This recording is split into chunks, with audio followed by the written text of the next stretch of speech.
Hello everyone, and welcome once again to another edition of the Pikeville City Commissioners Report. I'm Shannon Deskins, your host, joined today by Jimmy Carter, City Commissioner. Nice to have you. Nice to be here, Shannon, and thank you again for putting up with us and getting the word out to everybody what's going on in the city. I enjoy doing it because I know what's going on in the city. So people have been asking me a lot more since I've been doing this show. You know, what's going on, what have you heard? So I kind of feel like I'm in the know a little bit more now. You're in the groove. I am. A lot of stuff going on in the city, a lot of expansion, a lot of growth. One thing that I'm hearing a lot about on the street is the whole area around Texas Roadhouse, Pikeville Commons future site. Tell me, how are we going with that? Still going well? It's going very well. I think everything, as far as I know, everything's been closed out with the post office. We had a couple of hiccups, I think, last week, and Donovan told me, I think yesterday or day before yesterday, that we're smooth sailing now, so everything's going well. I noticed there's some good signage up down there for the apartments, and I understand those apartments, they're getting a waiting list already for those 200 or so apartments that's going to be over top of the Pikeville Commons. Right, and that's kind of neat to know that we're just expanding and getting some new housing in, some new apartments. It just shows growth. Yeah, big time growth and much needed housing that we have for middle income. I would consider that helping in the middle income housing shortage that we do have in the city. Plus, it's going to be a neat place to live. You know, I understand why there's a waiting list now. I mean, that's going to be, you don't have to, you know, we've never known Pikeville or Pike County or our region to be a place to where you don't have to drive anywhere. We drive everywhere. That's going to be a place where they, you know, they don't have to drive a lot. Really won't, just to work if they don't work in that area. I mean, you're going to have, you know, food, shopping, groceries within walking distance of your apartment. So it's a pretty neat concept, and we're really looking forward to getting this thing off the ground. And another thing in that area that's been in the news in the last few months is Pikeville's Fire Department, Station Number 3, which is located there now, but we're moving along with the relocation of that, correct? Right. Station 3, you know, it's always been part of the Pikeville Commons area that was going to be developed, so we've been planning for this for several years, and I think everyone's noticed the property that's at the north end of the boulevard that's closest to the Cedar Creek entrance. That we moved dirt there a couple of years ago, that we're going to be relocating Station 3 there. The plans are being drawn at this point, and we'll be moving forward with that very quickly. And when I'm trying to think of how to say this in the best way, location of Station 3, we've discussed this earlier. I think it was when I did a show with Barry Cheney, and I think it's worth mentioning again. A lot of people are like, well, if you move Station 3 away farther toward town or away from my house, if they live on the north end of Pikeville, that the reaction time or the response time will be slower, but actually it won't be, because you don't have the congestion around Cassidy Boulevard now, or you won't have, and then you're so close to access US 23, it may actually help response time. They've done some studies and they've done some timing and that type of thing the fire department has, and found that it's not going to be very much difference at all from where it's located. Actually, the on and off will be a lot easier than not. The intersection, like you say, there at Buckley's Creek is really it's one of our most dangerous places in the city, I think. So I think we're in good shape, and the ISO ratings will not change any. We're still within compliance all the way around, well within compliance. So everything should be fine. Well, good, and that makes everybody feel better. Yes. To know that things may be moving and shifting, but their response time with their fire department and their safety is not compromised at all. Absolutely.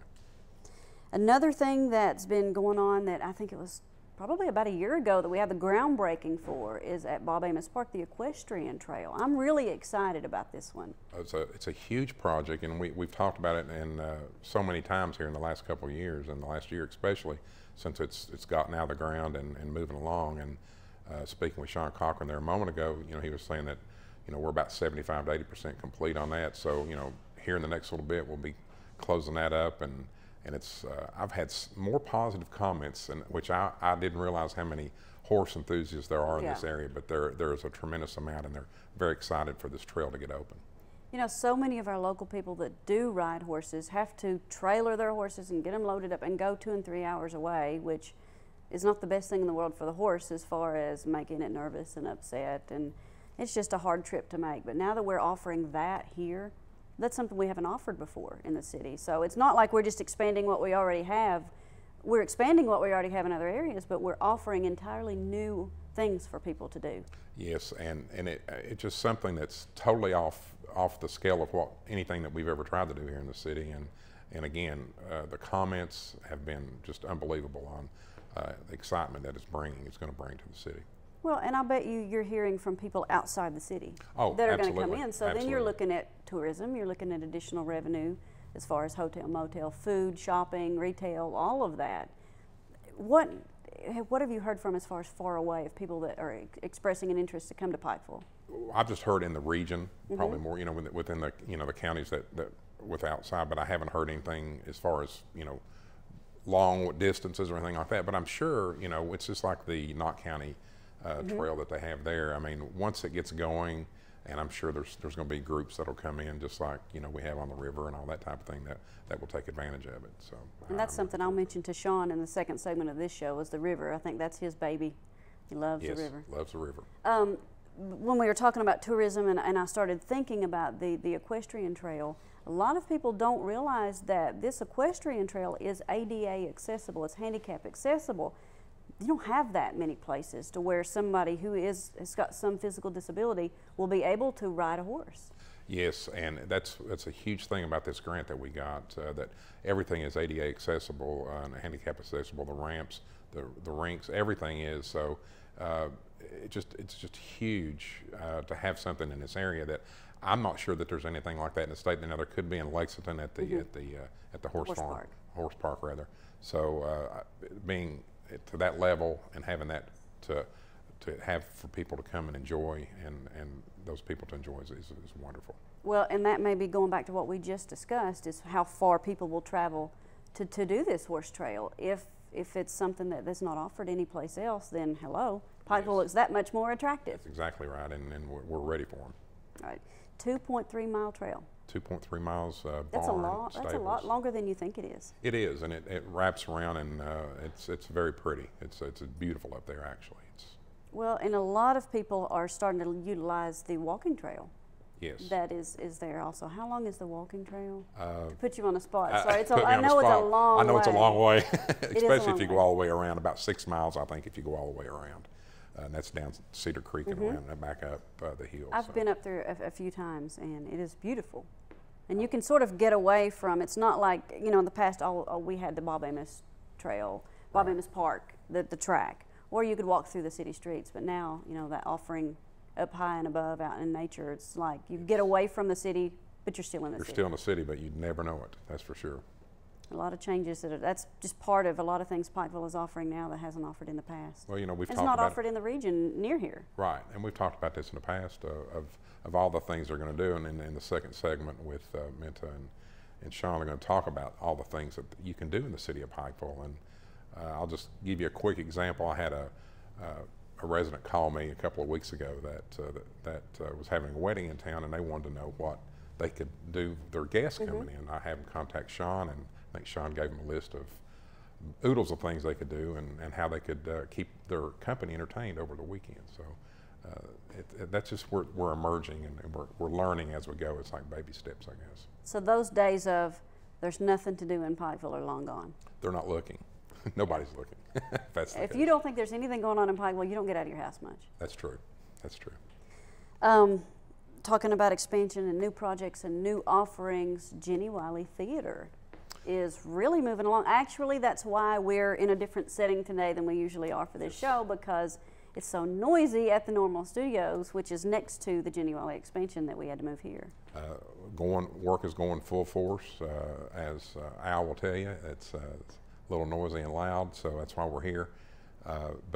Yeah, we're hoping to get everything on the outside, the box, as we call it, the theater itself. There's a lot of work that had to be done on the inside of the old Dawhares building, but we're hoping at that, real soon that they're going to be on the box. But they're gutting and remodeling the old Dawhares building now, so we're definitely moving forward with that, and hopefully, fingers crossed, January, February 14, we'll be having something in there too. Which is right around the corner. Yes, it is. So it's just amazing to think that we're going to have that offering now that we've not had as far as live theater in Pikeville. Well, I believe once this starts and takes off, it may not take off right away. It may take a year or so to get the bugs worked out and get everything going. But I think you're going to find that you're going to have a lot of tourist bus coming through Pikeville to catch some of these plays that's going to be running through the year, all year long. You know, it's just amazing to think that we've got so many different things that we can talk about that's going to happen new in Pikeville. You know, it's nice to be able to say one thing and say, this is a great new project that's coming in, but now we can say, this is one, and this is one, and this is one, and they're all coming, and it's just so much of a bigger draw. And it ties all together with our mission statement, I guess you say, you know, for quality of life in Pikeville, and we want to increase that quality of life for everyone. Do you hear a lot from people who have moved away and come back, and it's been a couple of years? I mean, are they all amazed at the growth? Oh, it's amazing. I've had friends come in that haven't been here in several years, and it's just like, wow, how did y'all do this in a down economy? I said, well, you know, we're very fortunate. We've got some great leadership, you know, with the city, and it helps that everybody gets along and knows on the same page on what we want to do and what we want to accomplish. So it makes it a lot easier to get these projects done when everybody's in agreement on what direction we want to go. Well, and it seems like you've got a great commission, a great team put together with your leaders. It's very progressive and very aggressive, I guess you could say. Yeah, you know, progressive is one thing, aggressive is another, and I think we are aggressive in a lot of situations to go after some of this grant money. You know, if somebody would have said 2 years ago, well, let's go after a grant for a horse trail. Well, a horse trail in the city, that doesn't make much sense, but it makes perfect sense. You know, once you look at the big picture. You get outside the box a little bit. Yeah, you have to, and we're glad to look at anything that anybody could bring to us for any other kind of projects. We're looking to expand even more. Well, before we take a break and bring the other two in, anything else you want to say about things that are happening in the city? Just hope that everybody is satisfied and likes what we're doing, and you know, we're here in the chambers, so we're here every second and fourth Monday. So if you're wanting to get involved in city government or see how it works, please come and join us. We'll be glad to have you. Jimmy, thank you. Thank you, Shannon. We're going to take a quick break, and when we come back, we're going to have Sean Cochran and Minta Cheney talking about events that are coming up in the city of Pikeville.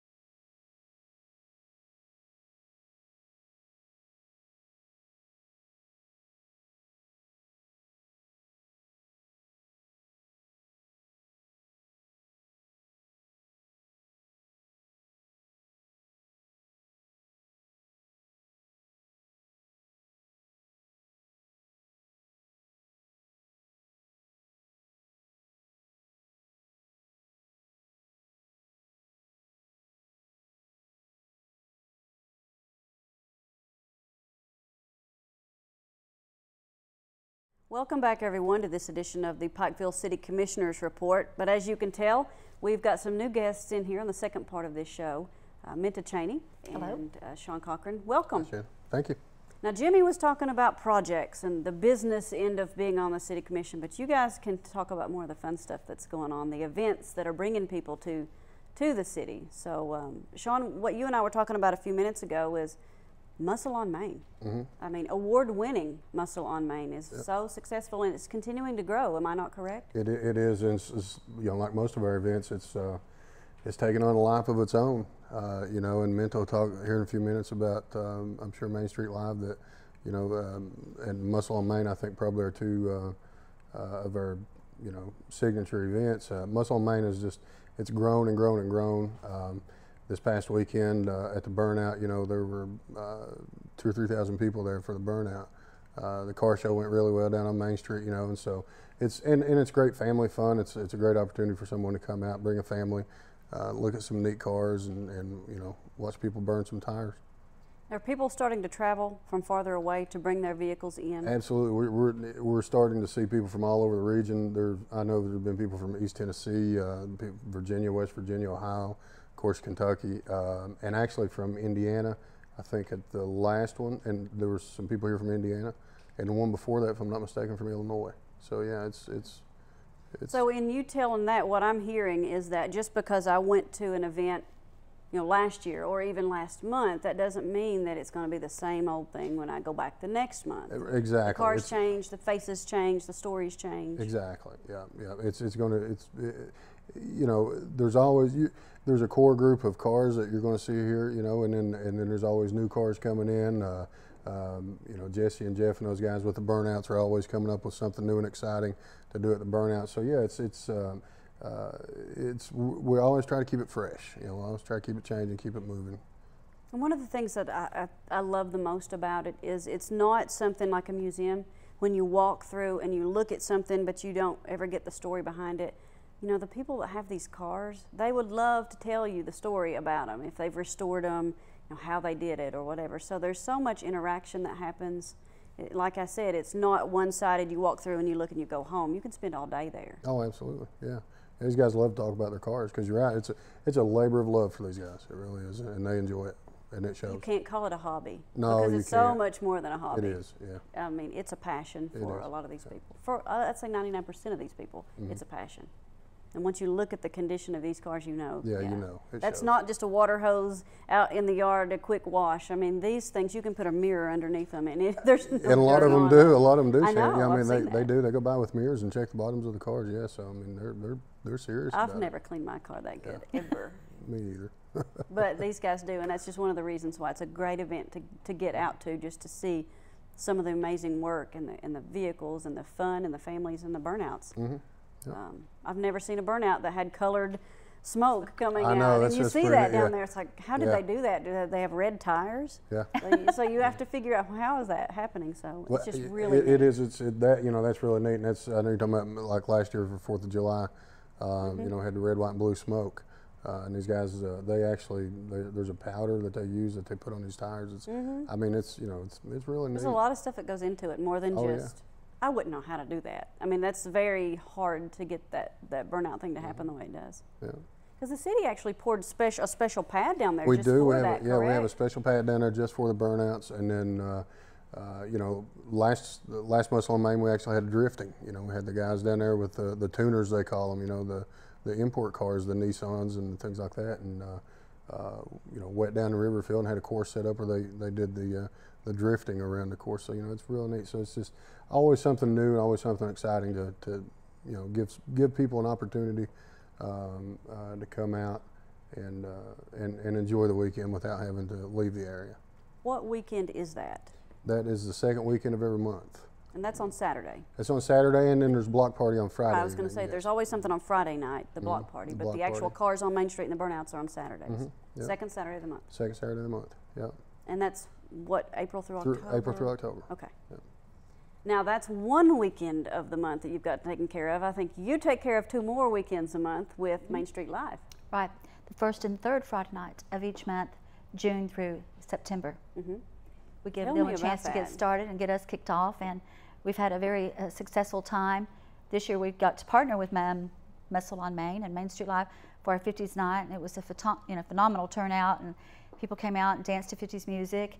So each year we have every first and third Friday night, different genres of music, different bands, and it's on a volunteer basis, and the community is just loving it because it gives us a chance to give them a gathering spot, meet their friends, enjoy music, have great food, and just a lot of fun times. Now for anybody out there who's watching that doesn't know where it is, It's on the Expo Plaza, so it's on the Main Street side of the Expo, on the Billy Johnson stage. So we have different so it's an performers. outside It's- event at night, and It starts at 7 p.m. nightly, and we've had so many different kinds of events, from motorcycles on Main, and they brought motorcycles down for a bike cruise in, just like a muscle car cruise in, and they get a little bit of a different feel of their hobby and their passion. And so this summer we're also looking forward to a night of Friday Night Fever, which is going to be reliving the 70s. oh no, okay. Back my day.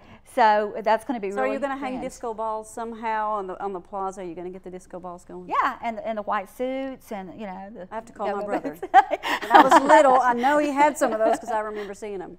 So we have a lot of talented people in the area and really going to help pull that off. And I'm hoping also to have dueling pianos that night. Something a little bit That's different. And we partner with several different organizations, such as Hillbilly Christmas in July, Paint Pikeville Pink, and just we want to make people aware of the special needs and causes in the area as well. And it's really been successful because they get to bring their loved ones and kind of does several different things at one time.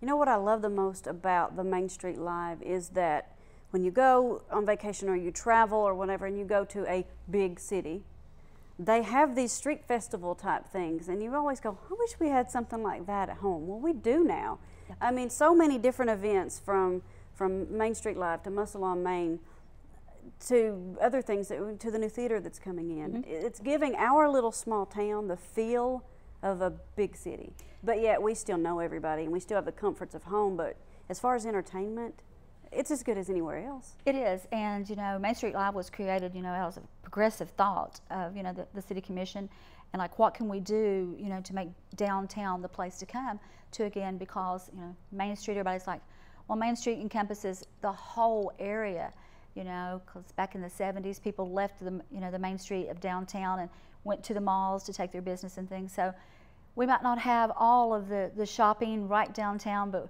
we are definitely working on making it, you know, the place to be. We make downtown better. It's the fun place. Yeah, that's our new little slogan. It's the cool for place to be. Main Street. We make downtown better. It's a place to come to, and it also gives us an opportunity to let the community know what projects we're working on at Main Street Live. Main Street is honored to be able to help the business owners of Division Street, and since the new courthouse is going to be opening soon, Division Street now is the highlight on the other side. So we kind of have our then and now, and we will be starting some facade improvements there.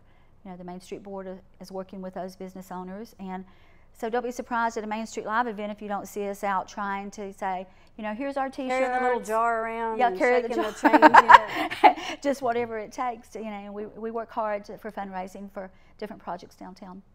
But we all benefit from that. Oh, definitely.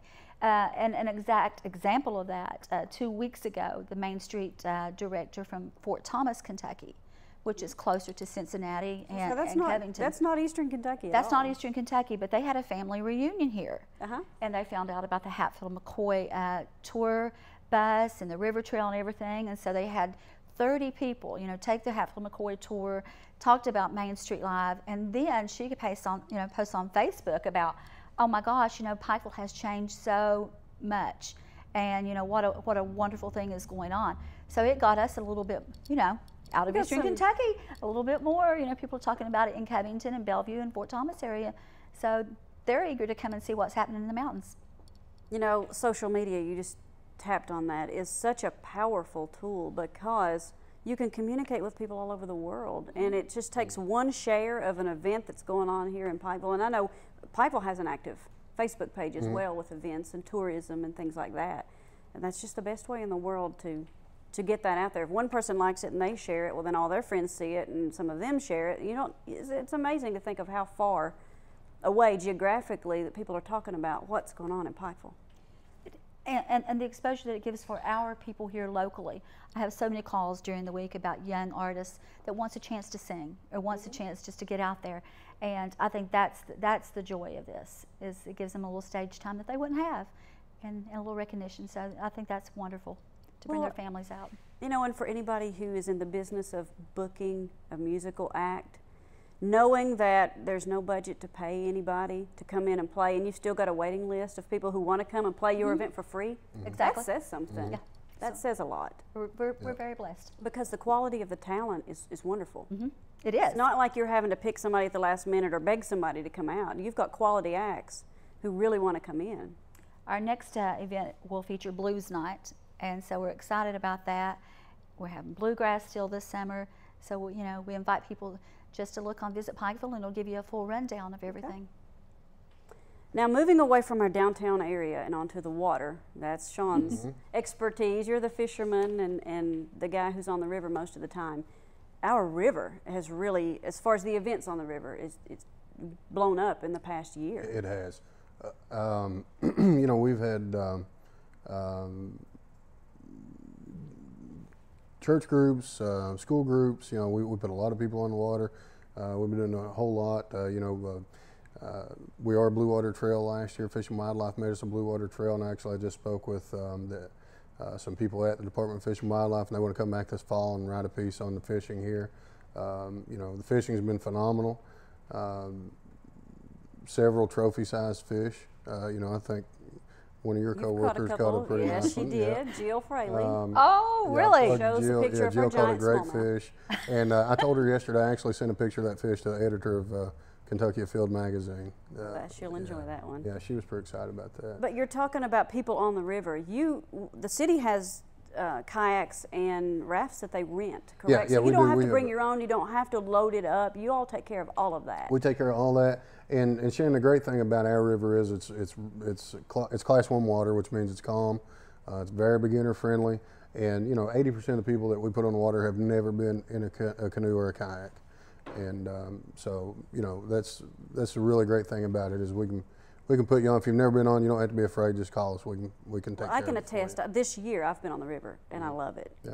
And it gives you a different view Yeah. of Pikeville that you don't ever get. You don't ever get to see Pikeville from the river view. One of the greatest things that probably you know, if you're an outdoors person especially, that you'll ever do is to float through the cut through because it's an entirely different perspective. You come around that corner and it's an amazing. You realize at that point, that vantage point, what a feat it was to Yes. actually move all of that Yeah. material. To And I get think back. we're so complacent because we drive through, you know, we drive up now 23 every day. We forget what a job, what a feat that was. And when you float through it, you're right, Shane, you really get a scope of how big it is. Well, just to move on to the last thing we were going to talk about, because we're in the last couple of minutes, is we cannot leave this show without mentioning the Hatfield McCoy Festival that's coming Hatfield up. McCoy Festival is going on Labor Day weekend. We're really excited about it. We've designed this festival. We want to highlight local artisans and craftsmen, and we really want to highlight our heritage and our culture, and let people. We have people. We got an email from a gentleman in London, England, who had, you know, we talked about social media and the reach that it has, and he's coming in for the festival, and so we want people to be able to see that. So, you know, if anyone is that would like to be involved with it, if you're an artisan, if you're a craftsman. So you still have room for more vendors? Absolutely. Okay. Yes, we You can still have squeeze a room few for more in. vendors. They can contact us, myself or Jesse Bowling or Minta, or even the Southeast Chamber or Pike County Tourism. Contact any of us. Give me an email or some phone numbers so we can get that out there. My email is scochran@pikevillcity.com or jbowling@pikevillcity.com or Minta's Cheney. m.cheney@pikevillcity.com. First initial, last name, Pikeville Okay. City. And also they can have information on Visit Pikeville. On visitpikeville.com, the information's on the website as well, and our Facebook page, Facebook/Visit Pikeville. You can find plenty of information on there. But anyone who's interested, please contact us because we really want to show off who we are and what we're about and what our history and our culture is about. A lot of big events coming up for that. We have the Rodney Atkins concert Saturday, and you know, fireworks, parade. I think Jenny Wiley Theater is going to do a feud Jenny Wiley reenactment Theater play type thing. Yes, they're going to debut their feud play. Act Theater, there's going to have monologues at some of the sites, the Hatfield McCoy historical sites. They're going to have characters there doing some monologues. So there's just a lot going on. You know, and keep an eye on the papers and on social media and Pike TV because we'll have more information going out leading up to it. But again, it's Labor Day weekend. Saturday, Sunday, and Monday with a parade on Monday. Don't plan to go out of town. Right, stay right Bring here. everybody here. Call your this family year. and tell them to come here. There you go. Labor Day weekend. Yeah. It's the time to get out and enjoy that last big weekend of summer, and what a better way to do it. Yep. Exactly. Well, guys, thank you so much for joining us. Thanks. It seems like Thank you, the Shannon. time flew by, and maybe we'll get a chance to do this again before some of these events happen, because I Absolutely. think there's probably some things that we still want to talk about. Oh, yeah, absolutely. Always. Always. Thank you. Thank you, Thanks, guys. Shannon. And thank you for joining us today for another Pikeville City Commissioners Report. I'm Shannon Deskins.